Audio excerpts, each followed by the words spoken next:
Somebody, a viewer, thank you very much. I'm sorry, the name has gone out of my mind now. Sorry about that, but thank you so much for sending me the link. And basically, it's about Ghislaine Maxwell. She's reminiscing with her Jacques Rousseau episodes that this is what turned her onto the sea. She had a contract with Google, and if you're in with Google, you're one of them, because that's what that's about. But it's so hard when you hear her talk and what she's talking about. It's absolutely almost impossible for her to have wanted to have been with Epstein. He just would not have been her type at all. And what she's talking about doesn't relate to what she's been charged with. You know, when you hear what she's talking about, it's hard to believe, well, that happened.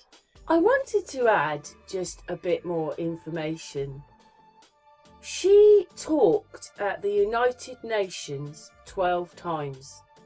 12 times, not once, 12. They would have known who she was. 12 times, that's quite a lot, isn't it? About this digital platform which she was setting up. The only thing is, it goes globe, globe, globe, globe, globe, but she was with Google. Google is the globe. But she mentions that the Earth is covered in 71% water. If it was covered in 71% water, so that's nearly 3/4 of the place you live on, and water seeks its level, then I wouldn't say we were a globe, and anybody can work that one out. Go put water in a bath. What does it do? It doesn't cling to the bath in gravity. It seeks its level. And that's what the sea would do. Level. Anyway, also, she seems to have gone quite far with this project. You know, it's on Google+, Google, Twitter, other places. It obviously was a big thing. So what really happened to her? I cannot see. I mean, she's obviously quite an intelligent woman. Why would then she be linked with someone that was into paedophilia? I don't get it. I just don't get it. I don't get it at all. But, you know, to be in with Google and everything, you've got to be, if you're accepted by Google, do you see what I mean? She's obviously one of them. It's all obviously a game. It must be. Anyway, let's just listen to what she's talking about. But her understanding of the world a bit, even if she's got the globe a bit wrong, but she's understood things. Let's just see what you think of her actually talking, because they have such an opinion on her, don't they? They just have pictures of with her Epstein. They never really say what she's done. And so we just have this vision of this thing, and it's into paedophilia. But I was wondering what your thoughts were after you've listened to this video. On the stage here, we have Ghislaine Maxwell, founder and president of the TerraMar Project, a nonprofit whose mission is to create a global ocean community to protect and promote sustainable development of the ocean. Ghislaine is easily one of the smartest, most fascinating people I've ever met. This is proven by the fact that she holds a bachelor's and master's degree from Oxford University, is a private helicopter pilot, a trained EMT, a qualified ROV, which I had to look up what that was, and a deep worker submarine pilot, in addition to being fluent in 4 languages. This is what I had written down before I realized that she spoke at the UN 9 times since the last time I saw her. So with that, I'd like to welcome Ghislaine Maxwell.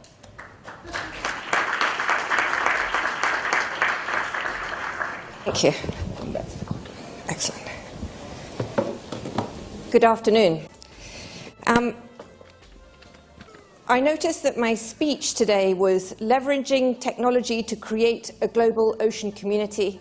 I'm going to change that on you, and I'm going to leverage technology to create a new country. Now, I know I speak with a funny accent, and so yes, I did say country, not company. So, with that, I'm the founder of an internet project called the TerraMar Project. It's an ocean-based digital platform which I'm going to be talking to you about. I just want to go back briefly to talk to you about why I got involved in the ocean, and because I think it's important to have history. So I started diving when I was 9, having become passionate about the ocean, watching Jacques Cousteau on TV. And it led to a lifelong exploration around the ocean that ultimately ended with me becoming a deep worker submersible pilot. On one of my first submarine dives, I was absolutely so excited. I thought, my goodness, I'm going to see a new sea creature. I'm going to be this amazing explorer. And off I was. I went down into the deep, and I went down to over 1,500 feet. And at 1,500 feet, I switched on the lights, hoping to see a new mythical sea creature. But in fact, what I saw was a plastic hanger. I was so absolutely devastated, but it was at that moment that I realized that I was really going to dedicate the rest of my life to taking an involvement with and bringing an education around the ocean. So I just want to ask everybody here a quick question. If I told you that you own something versus rent it, would you care for it more, look after it more if you owned it than if you didn't own it? Please, if you think that you'd look after something more if you owned it, raise your hands. Well, I think that's about 100%. So the good news is that I want to tell you that you actually own 45% of the planet. So let's quickly just look at this map. 71% of the planet is ocean. 64% of that ocean lies outside of any single country's jurisdiction. And under the law, that 64% of the ocean belongs to each and every one of you in this room. It's called your global commons. So the assets of that 64% are yours. The fish, the oil, the gas, the diamonds. Now, this part of the world is just becoming is just coming into focus. Think about the Malaysian plane that went missing. Think about endless hours on CNN and TV and every news network that focused on this area as they were looking for the plane. Every day we heard, we found the plane, we found the plane, we found some piece of garbage floating, and it turned out, in fact, no, it wasn't the plane, it was just some ocean trash. Today, if you open your newspapers, the front page of your newspapers are focused on clashes between China and the Philippines, and China and Thailand on ocean-related issues. So the ocean is the next frontier. It's the next big debate. It's the next big grab of space, of ocean space, if you will. America alone has about the size, 2.5 times the size of the Louisiana Purchase to be had through the continental shelf issues. Why is the ocean so important to us, outside of the fact that under there lie millions of dollars or billions of dollars of assets and the fish? I'd like you all to take a huge, deep breath. Inhale. Exhale. One more time. That second breath was created for you by the ocean. It also creates 98% of our rainfall, and it drives and controls all of our weather. So if it's unhealthy or is in trouble, we can understand that it has a net knock-on effect on how we live our lives today. We have also, it feeds also 16% of the global population on a daily basis. And I'm just going to pick 3 of the problems that face the ocean. One is overfishing, and you might think, why is that a problem? It's because if you take out the largest fishing net in the world today, the mouth of it alone can hold 12 Boeing 747s in its mouth. And you can imagine how much fish that thing can just suck up. And the issue with overfishing is that it is removing key species from the ocean that the ocean needs to be productive. That little picture on the side there with all those little critters floating around in it, that's one drop of ocean on somebody's finger. And all those little microbes are what create the oxygen, what feed the fish that have little planktons in them. And that's just one tiny drop. The bottom photograph that has a circle that says boat, I don't know if you can see it, but all those little black dots are actually fishing boats, and those fishing boats, it's Chinese actually, are fishing for shrimp. Now, if you can imagine, that's not going to, if you're a shrimp and you see this armada coming, you know you're going to get eaten that day, because there is no surviving that armada of fish. The super unattractive picture here with sort of flotsam on it, that's called a dead zone. There are about 450 of those and counting. It's just areas where there's not enough oxygen to support life. So the question is, how do we address some of these problems? And I think we care because if we don't care, we can't breathe, we can't eat. It has a very important effect for all of us. So I'm at, the reason I speak so often at the United Nations, and the reason why I created this digital platform, and the reason why I'm here talking to you, is because this September, the United Nations are voting to create a new set of goals called the Sustainable Development Goals that are replacing a set of goals that were created in 2000 called the Millennium Development Goals that focused on important issues such as HIV and malaria. And the Sustainable Development Goals currently, which will be the roadmap for the next 15 years on our planet, do not mention the ocean. And I say to myself, how is it possible? How is it possible that a roadmap for sustainability of our planet, of which 71% of our planet is ocean, does not contain the word ocean?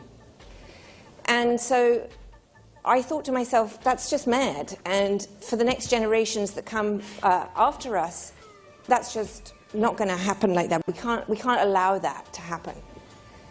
So I created the TerraMar Project, which is this digital platform, and create symbols such as, I think we can all understand, this is I love the ocean. Now, each and every one of you in this room has a network. You are on Twitter, you're on Facebook, and this is the new way to communicate. The way that we normally think about the commons is the tragedy of the commons, if we even think about it at all, but I think we have a unique and amazing opportunity today to turn what has always been known as the tragedy of the commons into the first success of the commons, and that's because of each and every one of you in this room has the power and the ability to change the way that we think about this world and our oceans and the part that you own, because you own it. It is yours, and you do have a decision to make. So, because you own that 45%, I created a pledge, and the pledge is that you love the ocean, and when you say yes, you love the ocean, you receive a digital passport. And the passport is how I connect you to the global commons. And it's how I then go to the United Nations and say, yes, we have X thousand people who care enough that signed in, that got a passport, and then shared it with 1, 2, 3, 100, 1,000, 1 million of their friends. And we are going to create a global community, because I don't see the things that divide us. Normally what divides us, creed, color, caste, religion, sex, age. I don't see those things. I see us as one species with one home and one common destiny. And I don't see multiple oceans. I don't see the Atlantic, the Pacific, the Mediterranean. I see one ocean, because ultimately everything is connected, as we are. But if we don't participate in it, we don't use social media, which is the new tool for connecting each and every one of us, and connecting us and our friends across the globe, we're not going to make it. So we have other tools for engagement on the site, which is how I try to grow the site. So because you do own the ocean, I wanted, and I worked with Google on this, who helped me start this project. You can actually sponsor and own a piece of the ocean. Obviously, I'm not selling the ocean, it's only a digital representation, but you get to buy a piece of the ocean on here, you get to tell a story about it, and you get to share that story about why that piece of the ocean specifically is important to you. Google creating the same as Google Street under the ocean, so that you can dive across the globe and dive underneath and see what goes on.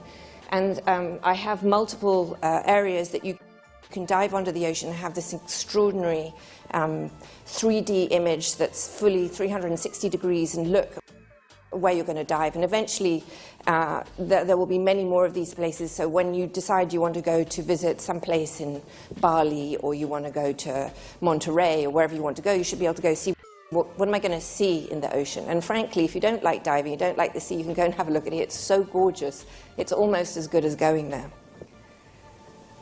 This little chap with a little beacon on his head. So the other thing that I do is I take data and I put it on the site. So you can tag the animals. So part of knowing what's happening in our world is knowing what's happening to the sea creatures that are there. Part of knowing what's happening to the sea creatures, you have to monitor them. So here we have tracking devices. This particular one's done out of Stanford. And on the map, we don't currently have this on the site, but it's coming. You'll be able to track your animals and see when they come to visit you in whatever ocean parcel you have, or see where they are around the world. Of course, we're across every social media platform: Twitter, Facebook, Google+, Instagram, Pinterest, and each and all of those are both individual and collective. They all carry the same message, and the idea is to connect across multiple platforms to appeal to multiple age groups and to multiple personalities and populations. When I look at our analytics across all of our social media, I think the only country that we don't have a representation currently is North Korea. I'm working on it. We also have a daily digital newspaper called The Daily Catch, and we put that out every day with the top 5 or 6 stories from around the world, connecting all rivers, lakes, oceans, news, because at the end of the day, what's interesting about this is whatever you're going to drop on the floor today, whatever it is, be it the plastic bag or whatever, it will ultimately end up in your ocean, because it'll go to a landfill. That landfill will then leach into the water system. That water system will go into a river, and that river will discharge into the ocean. So we also have games that you can play. What sea creature are you? One of my friends was super disturbed because every time she played, she became a different creature. I said that was all her multiple personalities. Do try it. So the question is, I ask each and every one of you here today who have the power to change the world to go to the TerraMar Project site, that's the TerraMarProject.org, sign the pledge, and share it with your friends, because to do that means that you are doing something. You are helping the ocean. You are making a difference. You are using the new tools of the social media platform that will make a change. I invite you all to do that, and I would just like to say thank you for your time, and I hope to see you on the site.